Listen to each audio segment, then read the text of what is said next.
여러분 어떻습니까? 여러분 어떻습니까? 그렇게 될 줄로 믿습니다. 오늘 예수님 마음으로 교회를 사랑해야 합니다 라는 제목으로 함께 은혜 받기를 원합니다. 오늘 이 본문 말씀은 남편과 아내에 대한 말씀입니다.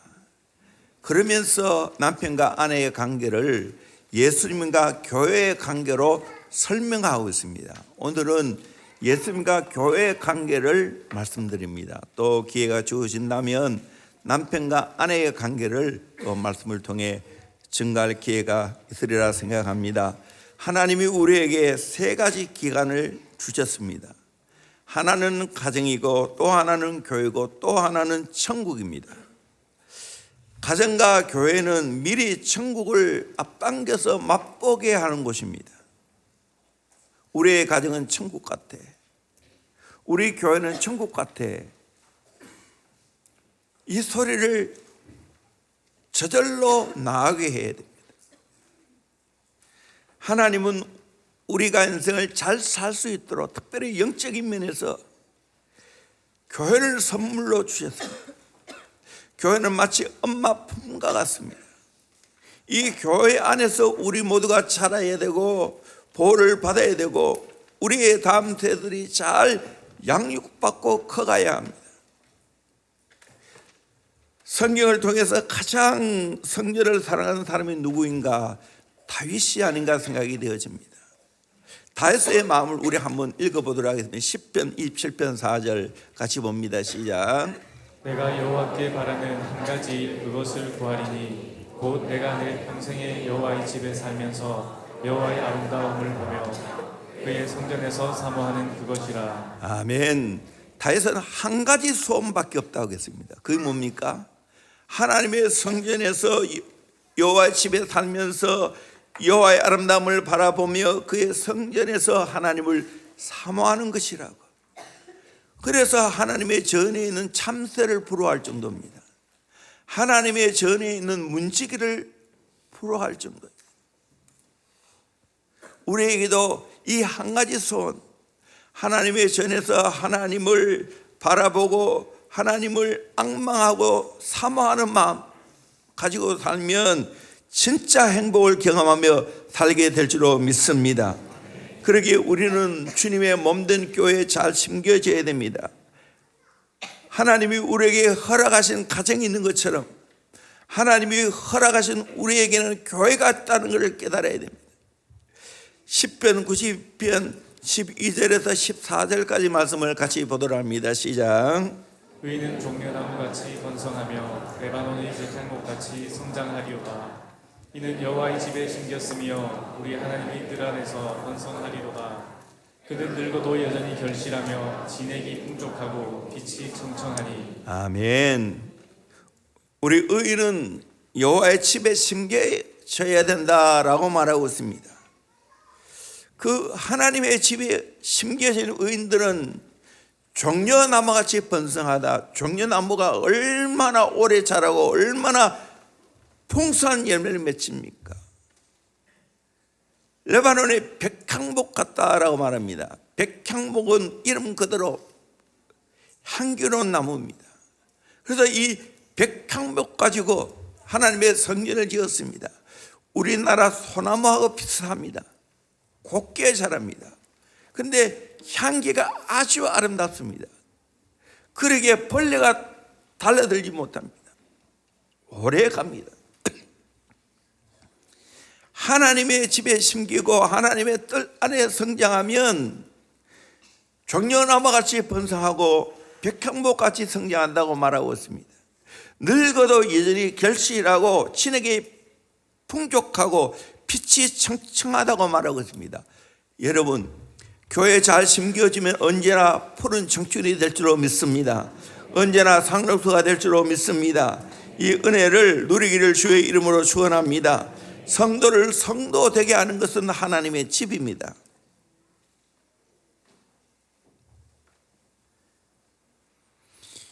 우리 성도들은 각 가정에 잘 심겨야 되는 것처럼 각자 교회에 잘 심겨져야 됩니다. 뿌리를 잘 내려야 됩니다. 교회의 뿌리를 내리지 않고는 결코 흥하고 번성할 수가 없습니다. 우리는 예수님 같은 마음을 가지고 교회를 사랑해야 됩니다. 오늘 본문을 통해서 예수님은 주님의 몸된 교회를 얼마만큼 사랑했는지를 먼저 살펴보기를 원합니다. 첫 번째입니다. 예수님이 교회의 머리 되시고 구주가 되기 때문에 교회를 사랑해야 됩니다. 우리 23절 말씀 같이 읽겠습니다. 시작. 이는 남편이 아내의 머리됨이 그리스도께서 교회의 머리됨과 같음이니 그가 바로 몸의 구주시니라. 아멘. 교회의 머리는 그리스도라고 말하고 있습니다. 그가 바로 몸의 구주이다고. 교회를 세운 분은 예수 그리스도입니다. 예수님이 우리의 구원자가 되어서 이 교회를 세웠다고 말하고 있습니다. 그러므로 우리는 머리 대신 예수님을 사랑해야 되고 우리의 구주이신 예수님을 사랑해야 됩니다. 그 사랑하는 것이 무엇입니까? 주의 몸된 교회를 사랑하는 것인 줄로 믿습니다. 두 번째로 예수님이 자신을 내어주기까지 사랑하신 교회를 사랑해야 됩니다. 25절 읽겠습니다. 시작. 남편들아 아내 사랑하기를 그리스도께서 교회를 사랑하시고 그 교회를 위하여 자신을 주심같이 하라. 그리스도께서 교회를 사랑하셨다고 말하죠. 얼마큼 사랑했는가? 그 교회를 위해서 자신을 주었다고 했습니다. 우리 아는 대로 예수님이 십자가에서 피 흘려 교회를 세우셨습니다. 다 내어주고 교회를 세우셨습니다. 그러기에 주님의 몸된 교회는 이와 같이 귀하다는 거예요.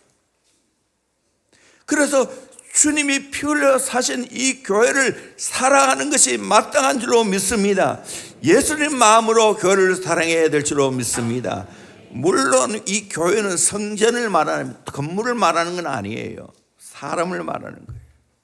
그러나 건물도 중요해요. 왜? 사람이 같이 모여서 예배하고 여기서 교육하고 여기서 터전이 되기 때문입니다. 세 번째로 예수님이 거룩하고 흠이 없게 하신 교회를 사랑해야 됩니다. 우리 26절 27절 말씀 같이 봅니다. 시작.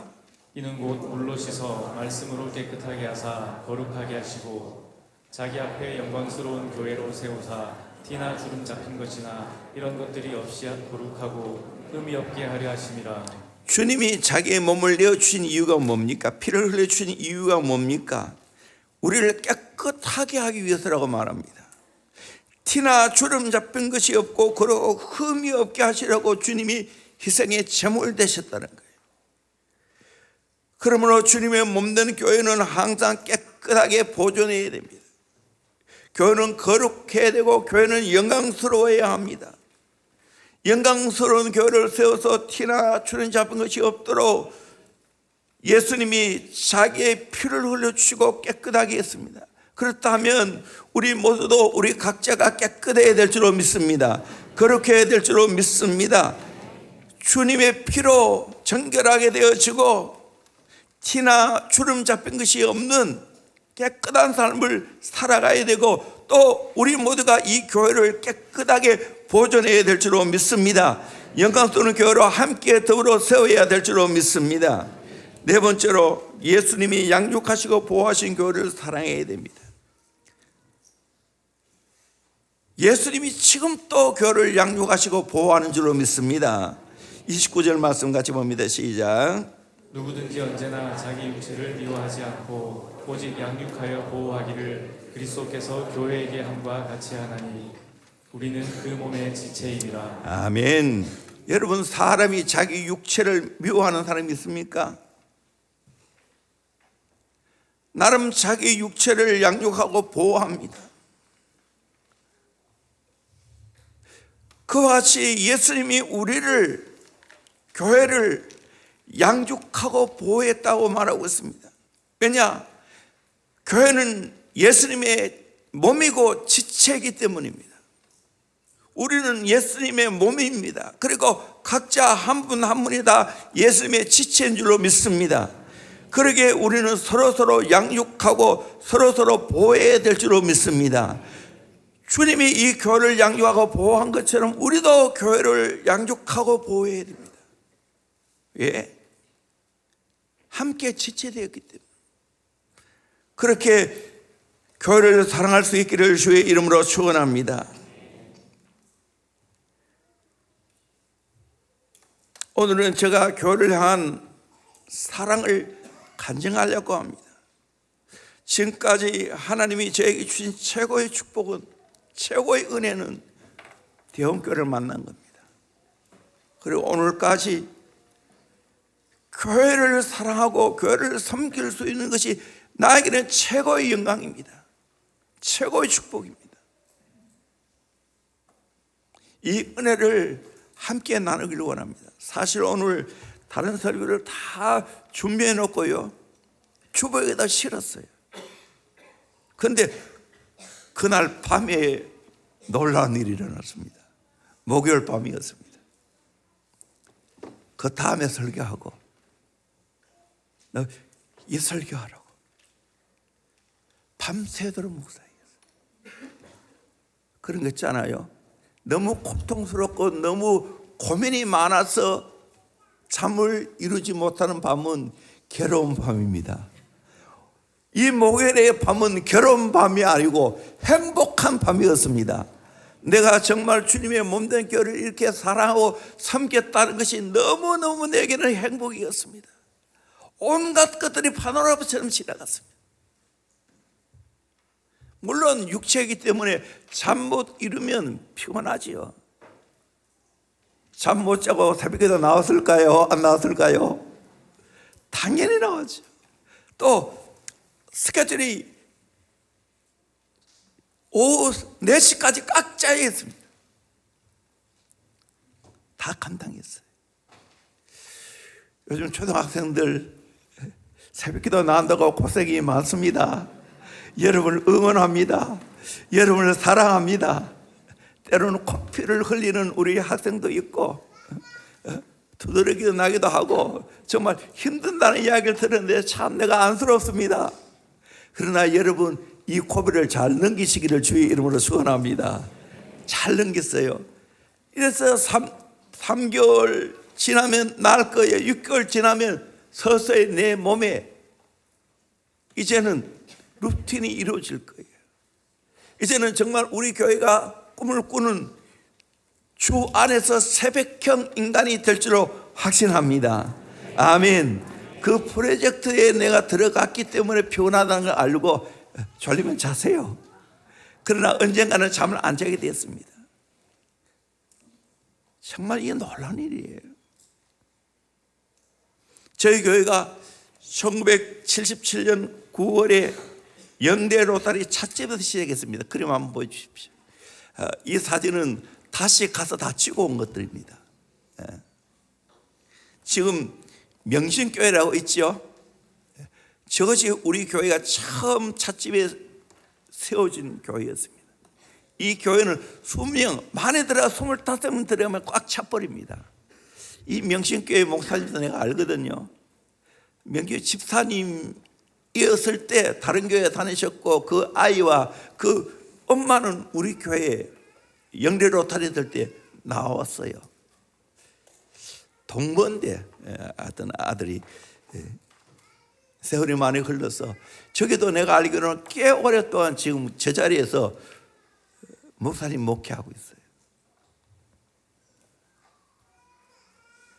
그러다가 1978년 1월 첫째 주에 다른 장소로 옮겼습니다. 제 장소인데요. 이 장소는 어디냐면 영대 병원으로 들어가다가 보면 왼쪽 편 코너입니다. 그 코너. 그 코너인데 지금은 저렇게 빌딩이 됐지만 옛날에 우리가 있을 때는 2층 건물이었어요. 계단이 중앙에 있어가지고 올라가면 왼쪽은 또 그림 그리는 분이 있었고 오른쪽에는 교회가 있었어요. 그 안에는 또 이 칸막이를 그 벽을 쳐서 사무실 겸 공부하는 곳이었어요.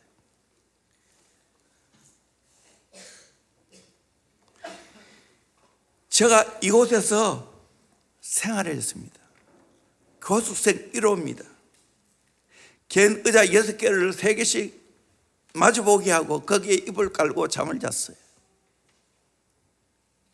때로는 여름에 모기가 뜯어도 행복했어요. 진짜로. 어느 날에는 수요일날 성도들 모인 사람이 3명이었어요. 3명. 제가 설교하고 내 기억으로는 이수원 집사님이 계셨고, 또 그리고 김명호 사모님, 건학 선교사님 사모님, 그분 피아노 치고 그럴 때가 있었어요.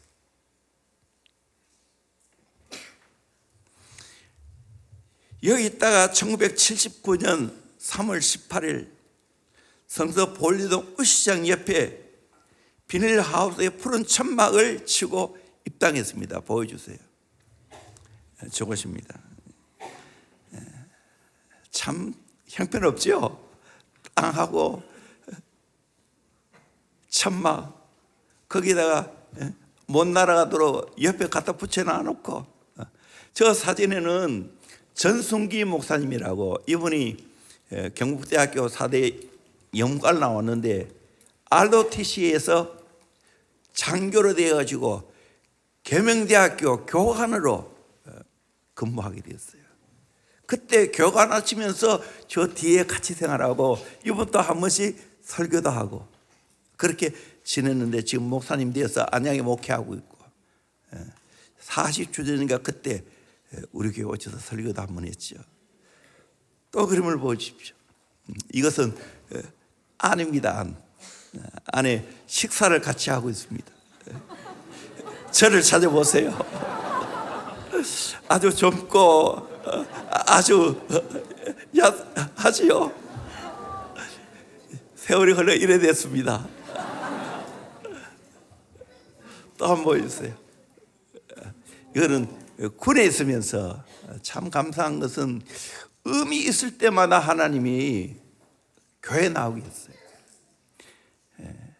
이때 이강호 선교사님 선교사로 파송할 때 하나님이 맞추어서 제가 모범 사병으로 발탁이 되어가지고 산업 취찰하고 교회 오게 되어서 그때 제가 대표 기도를 하는 장면입니다. 또 한번 보세요. 그때 이강호 선교사님 파송식을 하고 적은 교회 천막교회가 선교사님을 파송했다니까요. OM 선교회라고 로고스베에 갔다가 나중에는 이분은 수단에 가서 복음사역을 했습니다. 영어를 정말 잘합니다. 지금은 교회 목회를 하고 계십니다. 목회하겠습니다. 됐나요? 그 다음 교회는 끝났죠. 여기에서 정말 저는 행복했어요. 형제들이 제일 천막 안쪽에 살고 중앙에는 교육관이고 맨 앞에는 본당이에요. 제가 주방장 역할을 했어요. 토요일이 되면 12번 버스를 타고 관문시장에 가서 라면과 간단한 찬거리를 사와서 줄 점심을 해 먹었습니다. 이후에 우리 교회 이순기 죄송합니다. 전순기도 있고 이순기가 있어가지고 이순기 우리 권사님이 그때 많이 정심을 했습니다. 오래됐죠.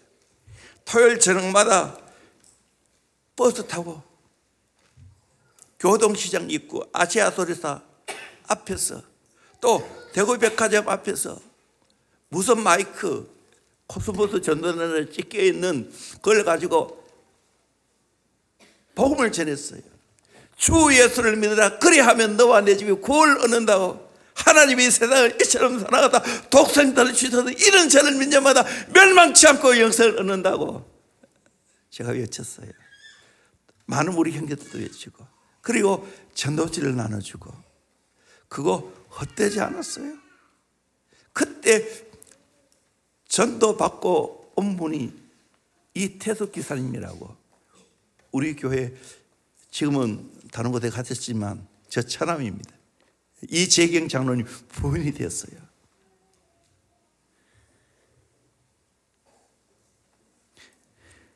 주일날만 되면 옛날 동네로 가서 볼리 초등학교 그 앞에 옛날 동네입니다.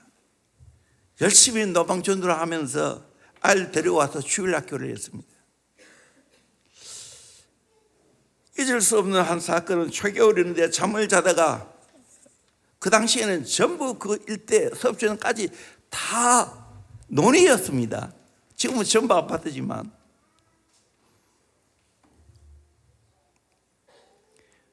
금논이었는데 잠을 자다가 뭔가 이상한 여자 소리가 났어요. 잘은 안 듣겠지만 구원해 달라는 소리인 것 같아요. 그래서 제가 일어나서 형제를 깨워가지고 소리 나는 쪽으로 가봤어요. 약간 좀 모자라는 분인데 그 금론에서 호적거리고 있는 거예요. 못 빠져나오는 거예요. 그래서 데리고 나왔습니다. 그리고 난로를 피워가지고 따뜻하게 해주고 뭐 옷이 다 버렸으니까 전부 다 남자 사는데 여자 옷이 어디 있어요. 바로 옆에가 서문교회 그 시어머니 되신 분은 집사님이었고 또 아들 내외는 성명교회 지사님이 있었어요. 거기에 앞에 있는 그 우물에 그 물을 같이 길러 먹었는데요. 문을 두드렸어요. 지금 이런 상황이니까 헌옷을 하나 달라고. 그래서 그 옷을 얻어서 입도록 만들어 주었습니다. 아침에 일어나서 그 할머니 지사님이 왜 젊은 사람이 그렇게 할 수 있냐고 칭찬하던 것이 기억이 납니다. 그리고 이 천막은 옥포 교황동에 있는 참외 비닐하우스 폴대, 그것도 중고 폴대, 그거를 가지고 와서 페인트 칠하고 다 조립하고 거기에 또 천막 하는 분을 데리고 와서 천막을 덮어 씌웠습니다. 군에 가기까지 제가 전도사 역할을 했지만 사례만 한 번 받지 않았습니다. 또 내 개인도 전도사라고 생각지 않았습니다. 나는 군에 갔다 와서 본격적으로 사회 간다고. 쌀이 떨어지면 집에 가서 쌀 가지고 왔어요. 그리고 그 천막 오른쪽 편에 화단을 만들어 가지고 외갓집이 경산 암양에 있는데 이모집도 그곳에 가서 달리아 그 외에 여러 꽃들을 제가 다 가지고 와서 심고 갖고 왔어요. 그리고 화장실은 포도식이에요. 차면 그 이웃집에 있는 포도식 푸는 거 가지고 그걸 퍼가지고 그 당시에는 보리밭이었어요. 보리밭에 가서 뿌리고 했어요. 비록 천막교였지만 서글프지 않았습니다. 그 안에서도 비전이 있었어요. 선교에 대한 비전이 있었어요. 그러니까 그런 상황에서 선교사를 파송했죠. 하나님의 주신 꿈과 비전을 가지고 신바람나게 사역을 했습니다. 그러다가 1980년 8월 6일 제가 군에 입대했습니다. 비록 군에 갔지만 한 번도 교회를 잊어본 적이 없습니다. 군 후반기에 항상 새벽 기도할 때마다 교회를 위해서 기도했습니다. 제가 군에 가 있을 때 1981년 12월에 교회가 볼리동 파라다이스 웨딩 컨벤션이 있죠. 그 건너편에 태양 아파트 입구 바로 오른쪽 편 한번 보세요. 좋으시에요. 저 2층에 교회를 얻어서 처음에는 3층은 사택으로 하고 있는데 나중에 사택을 나가돌라 해서 2층만 교회를 얻어서 생활했어요. 휴가 나와서 저는 제일 먼저 교회 들렸어요. 집에 안 들렸어요. 그만큼 교회를 사랑했어요. 그리고 벽장 보니까 온갖 물건들이 막 쌓여 있는 거예요. 휴가 나와도 그거 다 정리했어요. 그리고 열심히 청소했습니다.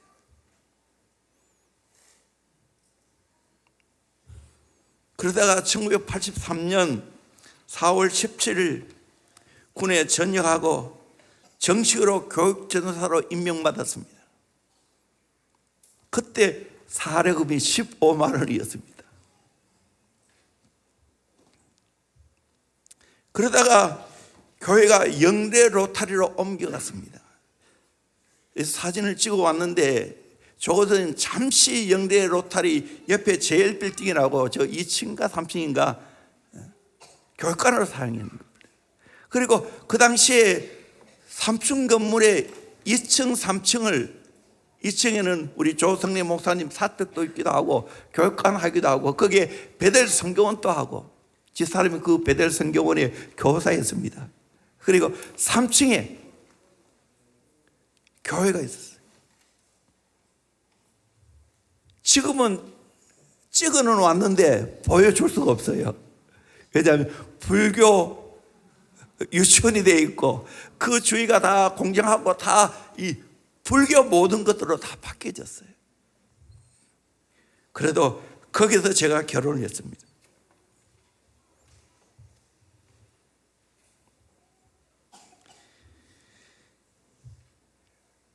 그리고 90년 10월 10일 제가 충무에서 목사 안수 받았고요.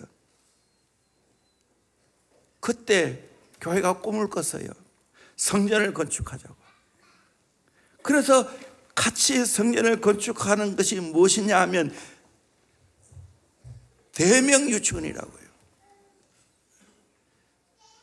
지금 어디라 해야 되나? 갑자기 그 시장 이름이 기가 안 나는데 저 앞산 밑에 대명 유치원이라고 그때 우리 여기 이묘 권사님이 거기에 교사로 있었어요.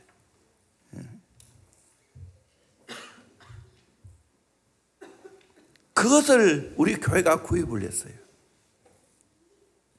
거기에서 교회를 하겠다고.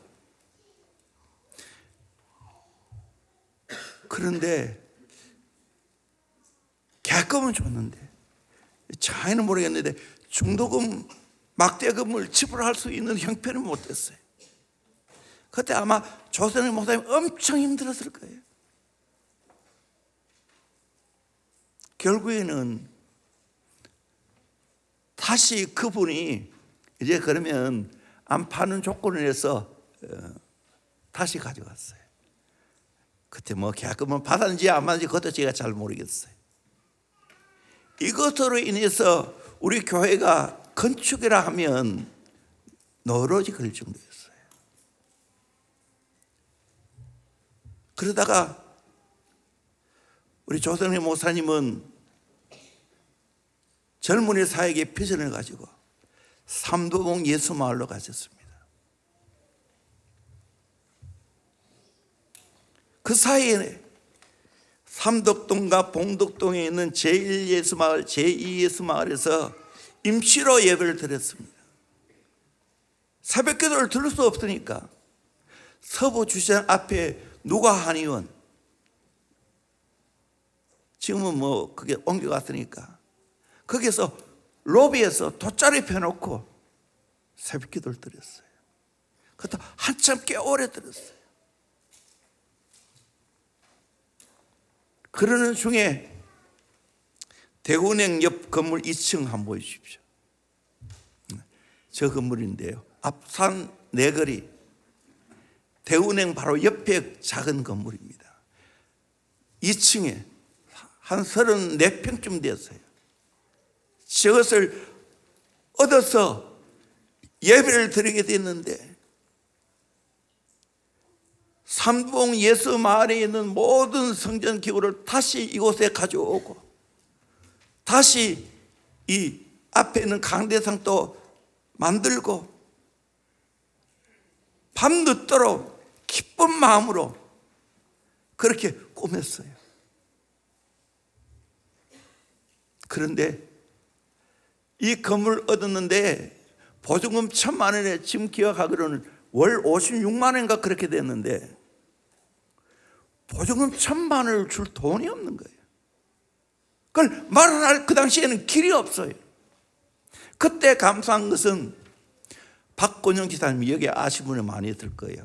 가정 많이 하신 분인데 그 분이 어떤 것을 계약을 뭐 하든 정기 적금인가 그걸 다 취소해서 1,000만 원을 빌려줬어요.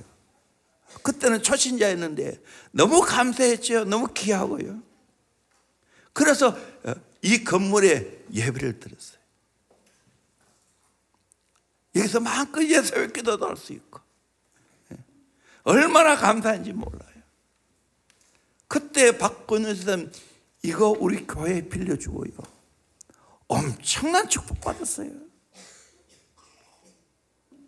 간증하는 길이 열리고요. 어려운 사람들을 돕는 짜장면 하지만 그 사역을 계속해서 수많은 교회 다니시고 간면단체 다니면서 간증했어요. 롱런했어요. 10년 넘게 간증을 다녔어요. 그것뿐만 아니라 그 지사님에게 물질의 축복을 허락해 주셨어요. 작은 홀에 뭐 6개 정도밖에 안 되는 그런데 하나님이 집도 사게 하시고 또 두 자녀가 목회자가 되게 하시는 그 축복을 허락해 주셨어요. 그 어려운 교회에 1,000만 원 빌려줬는데도 불구하고 하나님이 그렇게 축복해 주신 것을 봤어요. 이곳에서 1993년 3월 18일 중앙로교회 이대 목사를 제가 위임을 했습니다. 벌써 이 목사가 된 지 어제부로 30년이 지났습니다. 한번 임사진 한번 보여주십시오. 그 옆에 요거는 뭐냐면 그 당시에 교육관 겸 사택이었어요. 조금 떨어진 곳인데 저기에서 정말 40일 금식도 하고 하나님이 주시는 은혜가 많았어요. 재미도 있었어요. 저 작은 교육관 안에서 지사님과 내하고 족구도 하고요. 탁구도 치고요. 그렇게 지냈습니다. 위임하는 장면이 나오죠. 참 젊었죠. 30년 전이니까 떠보세요. 그때 위임식 했을 때 찍은 사진들입니다. 교인들도 별로 많지 않았죠. 그렇습니다. 정말 저는 얼떨결에 담임 목사가 되었어요. 그 당시 제가 아니면 교회를 맡을 수가 없기 때문에. 그런데 그때부터 고난의 길로 접어들었습니다.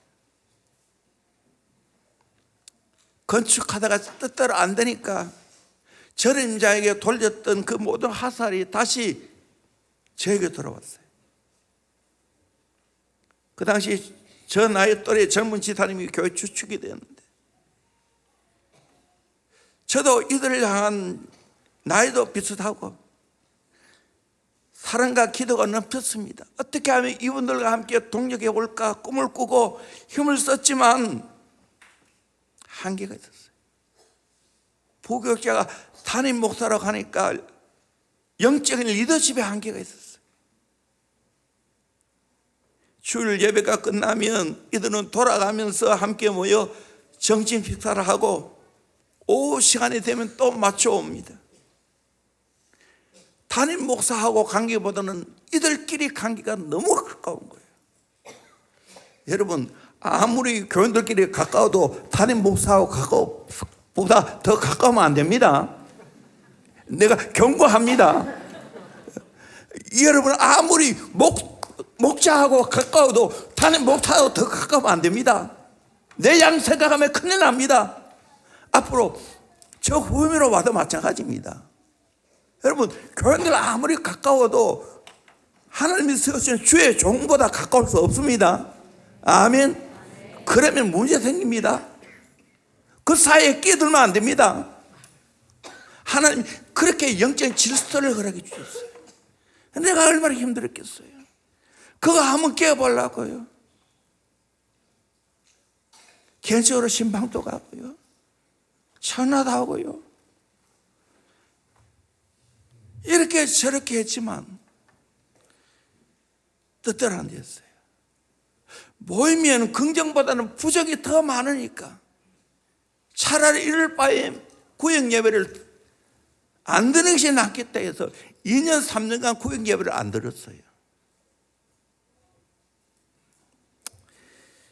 참 안타까운 이야기인데, 교회가 성합 차량을 구입해야 되는데 알다시피 대구가 더운 것 아닙니까? 그때 새 차 살 수도 없고요, 중고 성합차를 사야 되는데 제가 그랬어요. 이 대구가 더우니까 중고 성합차 사는데 에어컨 딸린 거 샀으면 좋겠다고. 그때 어떤 한 분이 문 열어놓으면 시원합니다. 그래서 결국에는 에어컨 안 딸린 성합차를 탔습니다. 요즘은 아무리 중고라도 에어컨 안 딸린 게 없지만 옛날에는 있었어요. 그거 폐차될 때까지 탔어요. 그래서인지 하나님이 제 한 맺힌 기도를 들으시고 오늘날 대원교회 얼마나 차가 많습니까? 감사하게 생각해요. 어느 날 새벽기도 운행 중에 하나님의 큰 위로를 경험했습니다. 제가 10년 가까이 새벽기도 운행을 제가 했거든요. 운행 중에 제가 찬송을 많이 불렀어요. 어떤 찬송인지 아십니까? 태산을 넘어 험곡에 가도 고요한 바다로 험한 시험 물속에서 내 주를 가까이 하게 하면 주 안에는 나에게 딴 것이 있으라. 주여 지난밤 내 꿈에 배웠으니 한 배치게 불렀어요. 30대 초반 중반인데도 불구하고.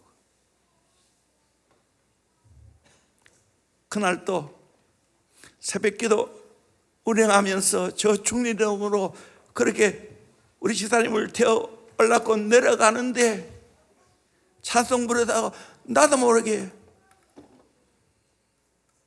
주님 아시지요? 너무 힘들어요. 주님이 저에게 감동을 주셨어요. 그래, 내가 안다. 딱 한마디, 내가 안다. 그 영의 음성을 듣고는요, 감동을 받고는요, 얼마나 감사한지 눈물을 주체할 수가 없었어요. 주님이 내 모든 사정을 다 알고 있다니.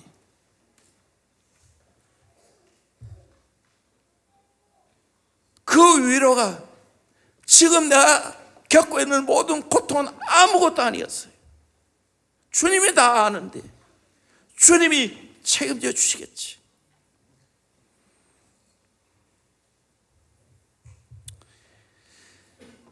정말 이모저모 힘드니까 이제는 내가 어떻게 할 수 없다. 하나님의 방법으로 해야 되겠다. 기도하면서 이 모든 문제를 해결해야 되겠다 생각하고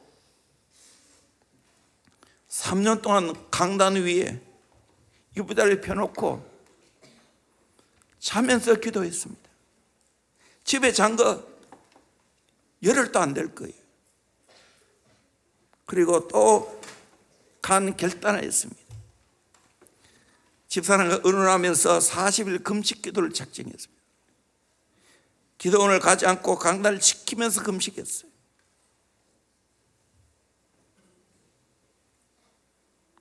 정말 그 당시 힘들었어요. 그때 상은 나는 나니까 객관적이 될 수 없잖아요. 그래서 이거를 후대에 한번 우리 교회의 여러 가지 역사를 쓰면서 집사람의 그때 사항을 좀 글로 남겼으면 좋겠다고 부탁을 했어요. 몇 년 전에 처음 공개하는 겁니다.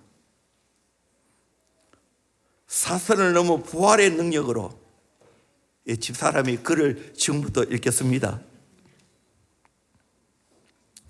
93년 3월 담임 목사 위임식을 마치고 몇 달이 지나면서 본격적인 목회의 길목 앞에 섰습니다. 교회를 봐도 가정을 봐도 수많은 한계를 느끼며 결단을 할 수밖에 없었습니다. 죽으면 죽으리라는 뒤로 물러설 수 없는 영육간의 배수진을 쳐야 했습니다.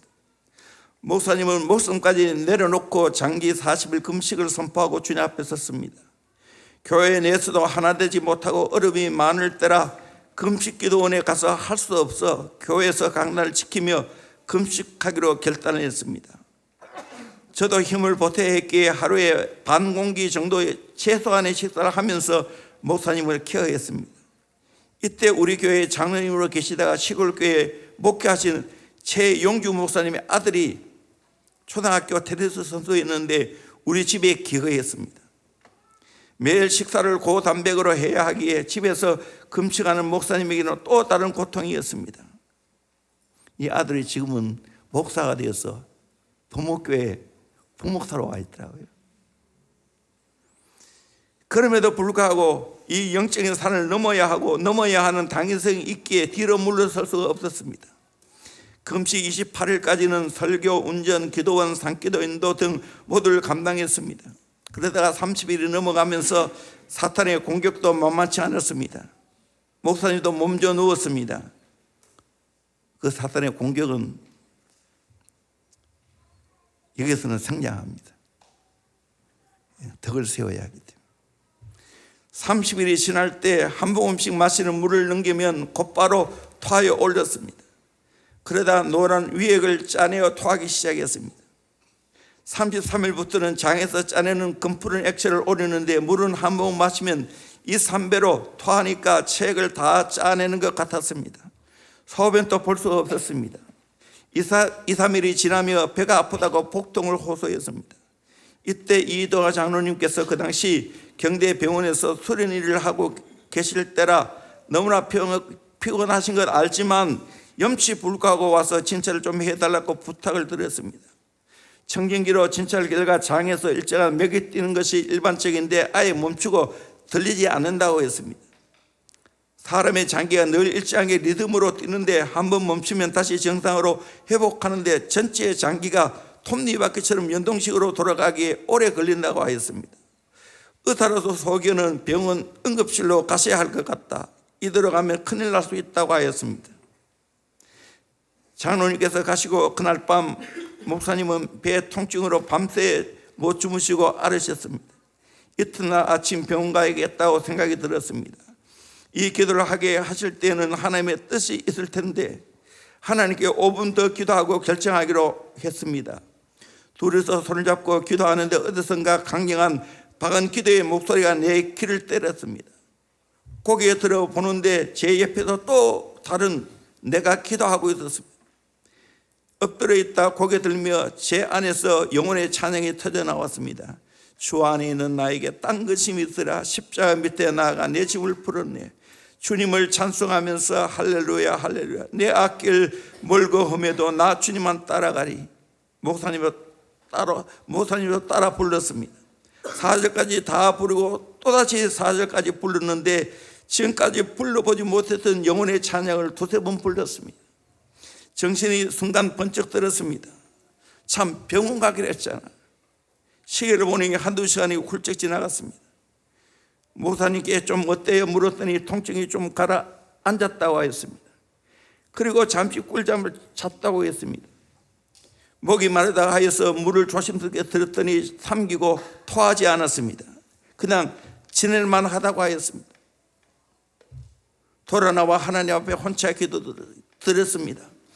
이대로 병원 가야 할까? 아니면 계속 기도해야 하나? 하나님께서 제 마음 이렇게 묻습니다. 내가 내 남편을 이대로 데려가도 원망없이 살 수 있겠니? 저는 잠시 망설임도 없이 내 안에서 이렇게 답했습니다. 이 금식 기도를 반드시 승리하게 하시겠고 혹 그리 아니하실지라도 하나님은 나에게 가장 좋은 것을 주시는 아버지 하나님이시라고 고백했습니다. 이렇게 기도하고 일어섰는데 이전과 다른 새 힘이 생겼습니다. 목사님도 한결 나아지셨습니다. 물도 마시고 화장실도 가서 볼 일도 조금씩 볼 수 있었습니다. 이틀 뒤 장로님께서 오셔서 다시 신차했는데 약하지만 장기가 뛰고 있다고 하였습니다. 감사합니다 아버지 하나님. 은혜로 다시 힘을 얻어 기도를 마칠 수 있었습니다. 마지막 날 주 안에서 부활 예배를 드리던 날 부활의 감격이 무엇인지 몸소 체험되어졌던 순간이었습니다. 부활의 열매는 사역과 가정에 나타났습니다. 교회는 성도들의 성령 안에서 흩어진 마음들이 하나가 되고 성전 건축의 트라우마를 이겨내고 새 성전을 마련하게 되었고 영혼 사역의 비전이 본격적으로 열리기 시작했습니다. 부활의 열매는 마지막 때에만 있는 것이 아니라 성령과 함께 오늘날 현재에도 실제적으로 진행하고 있음을 확인하며 모든 영광과 찬양을 주님께 돌립니다. 이렇게 그 당시의 사항을 적었습니다. 40일 금식한다는 강구를 듣고 훈련받은 청년들이 자발적으로 아침 한 끼를 금식하면서 기도에 동참해 주었습니다. 그 당시 청년들이 그 청년들의 사랑과 섬김이 정말 많이 힘이 되었습니다. 그 청년들 아니었으면 목회가 어떻게 된지 몰라요. 40일 금식이 끝나고 난 후 회복 예배를 드리고 여러 성도님들의 사랑하는 회복을 위한 작은 헌금과 섬김이 위로가 되었고 주님의 은혜로 서서히 몸이 회복되어졌습니다. 그리고 성도들의 마음이 하나가 되었고 열심히 기도하고 교회를 섬기게 되었습니다. 그 후에 하양복음수양관에서 인천중앙 장로교회 출신인 박희용 전도사님이 전도 집회를 하게 되었습니다. 가정집회 중에 예하로 칠떡이 이야기를 했습니다. 눈을 빼서 성전 건축하려고 병원에 갔었는데 그때 눈에서 피눈물이 나오는 것을 의사가 보았다는 거예요. 그래서 눈을 빼지 않고 성전도 건축이 되어졌고 결혼도 하게 되었다는 아름다운 예화였습니다. 별것 아는 간증 설교였어요. 그런데 그때 그 예화 설교를 듣고 젊은 성도들의 마음에 감동이 왔습니다. 성전 건축에 대한 불타는 마음이 생겼습니다. 어떤 분은 총각 때부터 모으는 돈 3천 몇백만 원을 몽땅 드리기도 했습니다. 그때 그 금액은 아파트 한 채 값이었습니다. 결혼하기 위해서 모았던 돈을 헌금 드리는 분도 있었고 월급 받은 금액 중에 5만 원, 10만 원, 그 당시에 그건 적은 돈도 아니었어요. 건축헌금으로 드리기도 했습니다. 저도 응급비 모아진 거 몽땅 드렸습니다.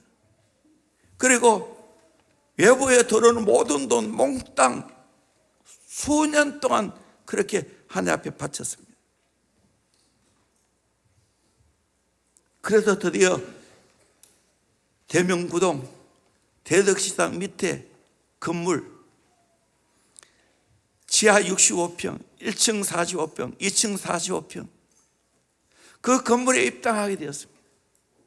그걸 다시 리모델링 다 우리 손으로 했습니다.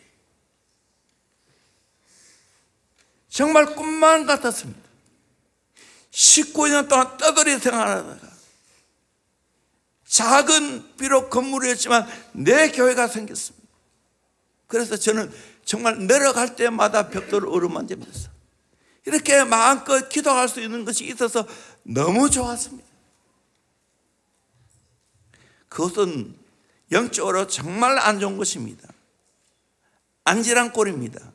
안전한 꼴 뭐 하는 것이죠? 무당들 신받는 것입니다. 한 번씩 밤에 올라가면 밤새도록 거기서 굿합니다. 그리고 그 주위 일대는 대선 칠레가 판을 치고 있었어요. 대선 칠레에서 우리 교회도 살라고 그렇게 했어요. 교회에 물론 넘겨줬지만 이런 가운데서 정말 지하 성전에서 기도를 하나님 많이 시켰습니다. 목숨 건 기도가 있었어요. 특별히 정말 제 아내가 목숨 건 기도가 있었어요. 절박한 기도를 했어요. 이곳이 징검다리가 되게 해주시고 때가 찰 때 하나님이 좋은 넓은 곳으로 인도해 달라고 기도했습니다. 그 교회를 한번 봅시다. 좋으십니다. 작지요. 장로교회에 있고 그 앞에 제가 있고 그 옆에 누가 한 사람 있죠. 누굽니까? 조광현 지사님이 저기 있죠. 나름대로 프랭카드 걸고 있습니다. 그 다음 한번 그럽니다. 애들이 복합으로 그렇게 사진을 합성해 있는 것 같아요. 교회에 올라가는 친구가 누굽니까? 맨 밑에 누구예요? 강충만 지사님입니다. 그 다음에 또 지사님 친구가 있고 그 위에 아들의 모습이 보이고 그렇습니다. 그 다음 보겠습니다. 교회 안에 내부입니다. 비록 작은 65평 건물이지만 꽉 찼어요. 정말 뜨겁게 찬양하고 뜨겁게 기도했어요. 금요일 되면 일부 예배 드리고 간식 타임이 있어가지고 빵 또는 우유 먹고 그리고 또 기도했습니다. 열심히 기도했어요. 그 다음 다요. 예. 여기서 예배를 드렸고요. 그 다음 예배 드리는 모습이에요. 그 다음 이거는 제가 위임 맡고 처음으로 우리 임직자를 뽑았습니다. 그때 장로님은 이재경 장로님 또 세 사람 안수 집사님을 그렇게 했죠. 예, 넘어갑니다. 돌아보면 정말 비록 적은 교회였지만 행복했습니다. 여기서 꿈을 꿨습니다. 하나님 넓은 곳으로 인도해달라고.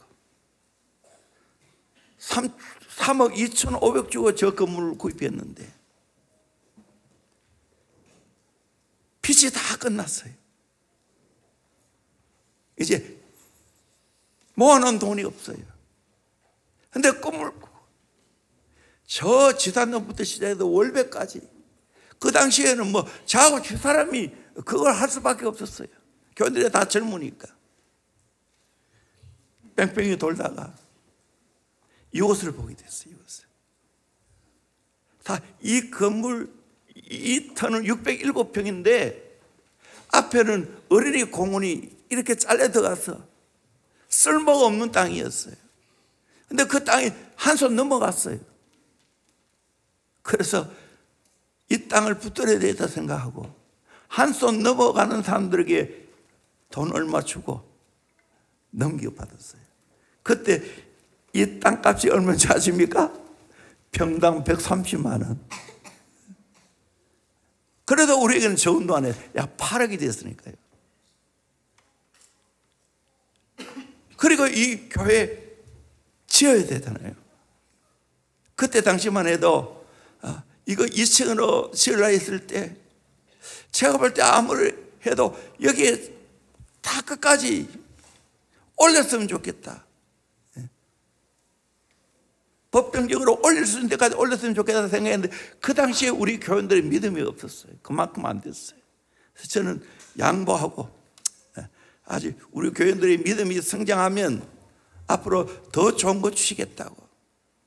감사하게도 성전에 올라갈 때 벌써 우리 성도들이 아쉬워했어요. 목사님 말이 맞았는데 세월이 흘러가다 보니까 모자라잖아요. 그것도 감사해요. 그때 당시 기홍식을 하는 장면, 우리 교회 교인 전부입니다. 여기 저 앞에 지금은 뒷집이 새로 또 이 카센터로 바뀌었지만 이곳입니다. 그리고 하나님의 은혜로 성전을 건축했어요. 여기 들어왔습니다. 여기 건축하는데도 참 우여곡절이 있었어요. 회사 계약을 냈는데 부도를 내버리는 거예요. 계약금 3천만 원 받고 자기들이 HBM을 해가지고 이제는 이쪽으로 들어야 되니까 돈을 빨리 달라고. 여기 하지 세우고 난 후에 돈을 주겠다. 정말 거기에 돈을 계속해서 밀어넣었으면 교회가 엄청 힘들 뻔했어요. 그래서 우리 손으로 입원하고 파기하고 이 교회를 지었습니다. 더 상세한 이야기는 여기서 할 수는 없고, 그때 우리 김대원 지사님이 수고를 많이 줬어요. 그 계획하는 것보다 훨씬 싸게 이 성전을 지었어요. 이 성전 짓는데 돈을 만들었어요. 한 400몇 평 되는데 그 7억 그 정도 들었나 마나. 하여간 하나님의 은혜 가운데 여기까지 왔어요. 제가 왜 이 설교를 하는가? 저를 위해서 우리 성도들이 어려움을 겪으면서 교회 살아가는 마음이 넘쳐났다는 겁니다. 이후에 여기 와서도 지금 20년이 되어 가고 있습니다. 기공치가 하면 20년 넘었어요. 입당하고 20년이 되어 가는데 많은 분들이 헌신이 있었어요. 은혜로 이제 일치 단결이 되었어. 12차례에 걸쳐서 땅을 매입해서 3,000평이 넘는 땅이 되었어요. 이것도 은혜죠. 만약 이 옆에 아파트가 들어섰다면 다 계획해놨잖아요. 더 누릴 수가 없는데 거의 무산되는 바람에 계속해서 뻗어갈 수 있었어요. 그것도 하나님의 은혜입니다. 그리고 6개의 건물을 지을 수 있는 축복을 받았어요. 이거 다 땅 사고, 이거 하고 고령에 산 사고 땅 사는 거 다 하나도 부작용이 없이 일치 단결해서 이 사역을 할 수 있게 되었습니다. 우리 교회 전적인 하나님의 은혜입니다. 앞으로도 해야 할 사역이 많이 있는 줄로 믿습니다. 이제 하나님의 기반을 조성해 놨습니다. 우리가 아는 대로 미라클 컴퓨터 성전 건축을 해야 되지 않겠습니까? 이 사역 우리 힘으로는 불가능한 사역입니다. 그러나 벌써 3년 작정해서 1년이 지났습니다. 2년 동안 기도하다 보면 하나님이 인도하실 줄로 믿습니다. 하나님이 축복하실 줄로 믿습니다. 여러분 함께 꿈을 꾸면서 대원교회가 건강한 교회, 좋은 교회, 위대한 교회가 될 줄로 확신합니다. 정말 여기서 다음 세대를 잘 키워서 세계 교회에 파송하고 한국 교회를 파송해서 복음하는데 좋은 교회 만드는데 귀하게 쓰임받는 역사 있게 될 줄로 믿습니다. 이 일에 우리 함께 동력할 수 있기를 주의 이름으로 축원합니다. 가장 먼저는 기도로 동력하는 겁니다. 예수님 마음으로 교회를 사랑해야 됩니다. 우리에게 가장 강점이 이거예요. 저하고 집사람하고 짜면 교회밖에 없어요. 대원교회밖에 없어요. 여기 올인해서 여기까지 왔어요. 그 외에도 우리 장로님들, 우리 권사님들 여기까지 지금 헌신하고 왔어요. 우리 함께 이제 미래를 내다보고 한국교회를 내다보고 세계를 내다보고 예수님 마음으로 대원교회가 내 교회 되어서 뿌리를 잘 내리고 함께 헌신하고 함께 비전을 품고 이 귀한 사역을 감당하고 나도 복을 받고 우리 가정도 복을 받고 하나님의 큰 역사가 이루어지기를 주의 이름으로 축원합니다. 함께 동역할 수 있기를 축원합니다.